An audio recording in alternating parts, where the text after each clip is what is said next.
Olá, prezados e prezadas estudiosos e estudiosas, estou aqui de volta. Este é o primeiro vídeo da primeira atividade, da atividade A101, né? AO01. Nós vamos então falar sobre o conceito de linguagem. Vamos aprender um pouco mais sobre esse fenômeno que é a marca do ser humano. O estudioso John Lyons, o linguista famoso, disse que a pergunta o que é linguagem é tão complexa quanto a pergunta o que é a vida, né? Então, imaginem só o desafio que é poder falar em poucas palavras, em um vídeo curto, sobre algo tão complexo. Mas vamos tentar, justamente para colaborar com vocês e com a nossa disciplina, no sentido de desvendarmos um pouco mais sobre esse fenômeno que muitas pessoas minimizam ou definem apenas e não se aprofundam. E no nosso caso aqui, como nós estamos no ensino superior, temos que aprender o negócio de maneira mais bonita, né? De negócio de maneira mais aprofundada. Então vamos lá. Linguagem. Eu costumo dizer que a linguagem é aquilo que nos separa das outras espécies animais que viveram, vivem ou viverão, arrisco dizer, viverão neste mundo. Mas por que isso acontece? Ora, nós relacionamos com o mundo de maneira cultural, enquanto as demais espécies se relacionaram, se relacionam e se relacionarão muito provavelmente de maneira natural. O que isso quer dizer? Algumas pessoas chamam esse relacionamento natural de instinto. Embora seja magnífico, seja linda a relação de muitas espécies animais com o mundo e com seus pares, de maneira até social, eles fazem isso com uma certa limitação, que é aquilo que os entendidos da área chamam de forma instintiva de relacionar, de viver, de ser. Podemos citar aqui como exemplo a questão das tartarugas, por exemplo, né? Quem é que pôs um GPS na tartaruga para ensinar ela o percurso que ela tem que trilhar para chegar até na praia, e na praia correta, e quem é que ensinou para ela a profundidade que ela tem que cavar para colocar os ovos? Porque se cavar muito fundo, a tartaruguinha que nasce não consegue chegar até a superfície. Se cavar muito raso, os predadores encontram os ovos e comem os filhotes. Então ela cava de uma profundidade específica para o filhotinho saber sair e conseguir sair até o oceano. Mas quem foi que ensinou para aquele filhote ali, tão pequenininho, que ele tem que cavar para cima, né? São coisas instintivas, da natureza daquela espécie. E o mais curioso é que depois aquela tartaruguinha pequenininha que conseguiu sair do ovo, conseguiu sair até a areia, conseguiu caminhar até o mar e nadar para o oceano adentro, volta depois de muito tempo fazendo um percurso que é longínquo, difícil. Então é um negócio magnífico, né? Se nós pensarmos também, né, como é que o guacho faz o ninho dele e outro passarinho não faz o mesmo ninho? Como é que o João de Barro, né, que é o pedreiro da floresta, como diz a canção caipira, né, como é que ele faz aquela casinha e mais ninguém faz? Se um de nós formos tentar fazer aquela casinha do João de Barro, a gente vai ter um trabalho danado e olha lá que não conseguiremos fazer como ele faz. Mas ele faz. Tem uma passagem muito bela do texto lá do Karl Marx, filósofo alemão, em que ele diz, né, que algumas abelhas são tão magníficas na construção de suas casinhas, que nas suas colmeias ali, que elas causam inveja aos arquitetos. Por quê? Porque, pense bem, o tanto que é bonitinho, né, se olhar aquele favo ali, aquela métrica exata, daquela forma geométrica, que elas constroem as casinhas, né? Então aquilo ali realmente é de causar inveja, né? A produção, o trabalho com o mel, aquela coisa, né, incrível que elas fazem. A própria comunicação que elas exercem de maneira natural com o voo delas para indicar a distância que está o mel, o alimento, eles têm especificidades de voos, até a maneira de voar para dizer a distância, se está mais longe, se está mais perto. É muito massa, muito interessante e perceber a comunicação que existe. Porém, como continua lá o filósofo, nem a mais brilhante das abelhas pode fazer aquilo que o pior dos arquitetos é capaz de fazer, que é construir um projeto, incubá-lo na sua mente e produzi-lo conforme está em sua mente, mas se der na telha, se der na ideia dele, ele muda aquele projeto completamente e constrói uma coisa que ele inicialmente projetou, depois ele muda o projeto, faz uma alteração, ressignifica e coloca aquilo de uma maneira completamente diferente da qual ele havia projetado. Isso nenhuma outra espécie foi capaz de fazer. O ser humano, a espécie Homo sapiens, tem por volta de 300 mil anos. Achava-se que era por volta de 150 mil anos, agora de um tempo para cá descobriram que é bem mais longínquo a nossa existência, que nós temos cerca de 300 mil anos. É demais pensar isso, é muito legal. Mas o que marca o Homo sapiens? Como o próprio nome diz, o homem com sapiência, com sabedoria, aquele que sabe, o homem que sabe.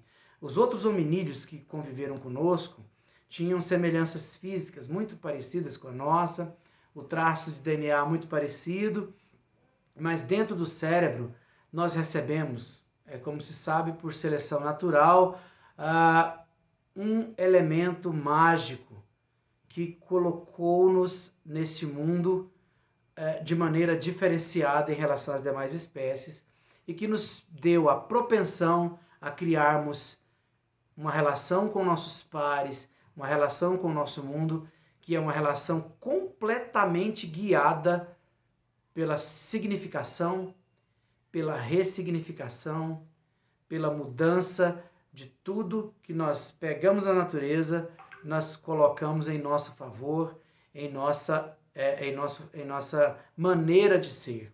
Então a natureza para as demais espécies é a própria natureza e nem se sabe se eles conseguem dar um significado estável para aquilo.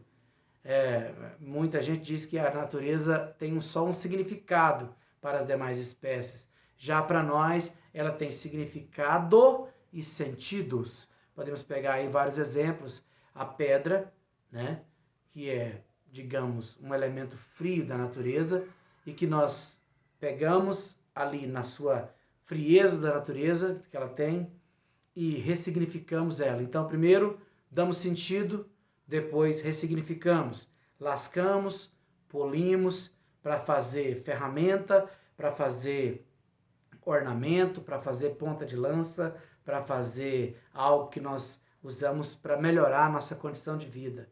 Depois a própria ideia de pedra polida, que serve também como elemento estético mais adiante. A questão da caça em bando, com estratégias, a descoberta de que nós podíamos caçar, comer, de que nós podíamos caçar, comer, aproveitar os ossos como instrumentos, como ferramenta, para facilitar inclusive a nossa caça, porque um osso quebrado, ele tem um vinco, uma ponta muito mais afiada do que qualquer outra pedra. A madeira, por exemplo, também, que nós pegamos ela na frieza ali da natureza e desvendamos a madeira para outras várias significações, por exemplo, construção, porrete, lança, algo que nós usamos para navegação. Então, esse desdobramento da natureza é o que nós vamos chamar aqui, no sentido da teoria histórico-cultural, de cultura humana. Então, muito aquém de nós, as demais espécies que viveram e convivem conosco se relacionam com o mundo de uma forma natural. E muito além de todas as espécies, nós, seres humanos, nos relacionamos com o mundo de maneira cultural. Por que isso? Porque nós produzimos significado, nós produzimos sentidos e impregnamos isso na natureza e isso nos reflete de volta. Desde quando nós saímos das cavernas para as savanas, nós então criamos a ideia de horizonte. Essa palavra aqui tem duplo sentido. Tem o sentido de horizonte, né, encontro do céu com a terra, né, a abóbada celeste com o plano terreno, mas horizonte na ideia de perspectiva, daquilo que está por vir, daquilo que está por ser descoberto. O Homo sapiens é um homem de hermenêutica, de investigação, é uma espécie investigativa desde a sua essência, porque busca se descobrir também nessa relação com o lugar onde vive. Ele se descobre e se faz no lugar onde vive. Tudo que o homem entrou em contato, ele entrou em contato e deu significado, sentidos e perpetuação para o grupo e para as demais espécies vindouras, para as demais gerações vindouras daquilo que ele significou, ressignificou. Então é interessante demais porque o nosso cérebro ele consegue então significar, memorizar, ele consegue produzir um sentido que é de longo prazo para fazer com que ele possa ser relacionável, combinável, inclusive. Aí você tem um grupo social que descobre uma relação com a natureza de uma maneira e outro grupo social que descobre uma relação com a natureza de outra maneira. E esses grupos intercambiam e logo eles passam uns aos outros essa relação. Isso também não acontece com as demais espécies, só conosco. Se fosse arriscar assim uma definição de linguagem, então, de maneira ligeira, dá para dizer que a linguagem seria assim uma faculdade cerebral humana, nos dada pelo processo de seleção natural. É um complexo conjunto de processos de transformações cognitivas, cerebrais e físicas que tem a ver com a nossa vida social e com o nosso sistema cognitivo individual. E nesse complexo conjunto é que residem as bases, então, para que nós pudéssemos produzir o pensamento, a memória, a consciência, aquilo que muitas pessoas chamam de racionalidade. O homem é um ser racional. Toda razão está baseada na linguagem. O alicerce da linguagem, então, seria... a linguagem seria o alicerce para que nós tivéssemos, então, a propensão, inclusive, depois, a virmos a falar e a virmos a construir socialmente o que hoje nós conhecemos como língua, como línguas, porque nós temos diversas, múltiplas e diferentes línguas, né, nas várias formas de vida e de cultura que nós produzimos socialmente.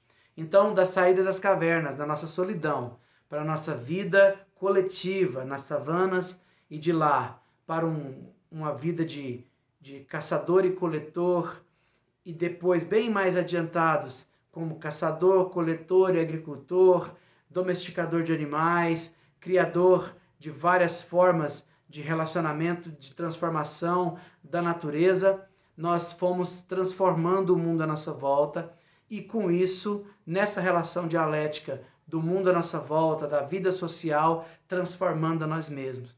Um exemplo disso é a invenção do processo de manipulação do oxigênio para podermos falar. A fala é uma forma de transformação de nós mesmos, da mesma maneira como nós agimos impondo à natureza novos significados, nós impusemos ao nosso próprio corpo, ao nosso próprio físico, à nossa própria biologia, fisiologia, uma transformação e com isso afetamos demais a nossa cognição nessa relação. Se nós imaginarmos que o aparelho fonador ele é o maior dos aparelhos do corpo humano, né? São 32 peças, se nós somarmos aí com o aparelho auditivo, porque todo ele está em conjunto para nós podermos falar, é incrível como um aparelho de respiração se volta para fonação, como um aparelho de deglutição se volta para o aparelho de fonação. É magnífico isso.